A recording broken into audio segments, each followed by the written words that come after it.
something to think about, as usual, this mind of ours. One really helpful way to understand the mind, this is certainly the Buddhist approach, but we can see it's kind of true.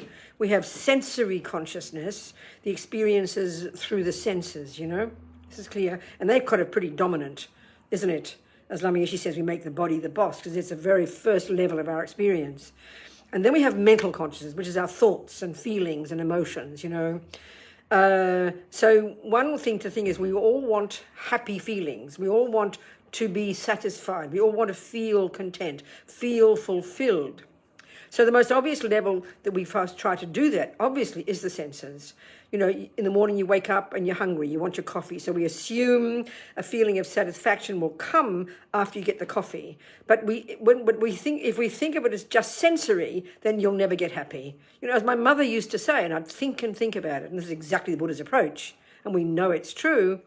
When you really expect satisfaction to come from the sensory experience, from the coffee, the breakfast, or whatever it might be, we keep waiting for it to come. But as my mother would say, the more you get, the more you want.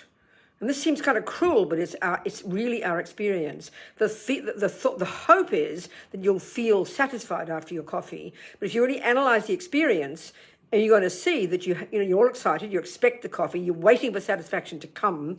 But as you're having each mouthful, by the time you finish that coffee, you're hungry for more. Because why? Because you're not satisfied yet. And before you know it, you have your third cup, and now it's revolting. So what happened to the satisfaction? We missed it, So that what I'm getting at is the satisfaction cannot come from the senses. Satisfaction, contentment, fulfillment has to be practiced, and it's a mental state. It's thoughts. You have to practice. As Lama says, we have to practice being content, practice having the thoughts.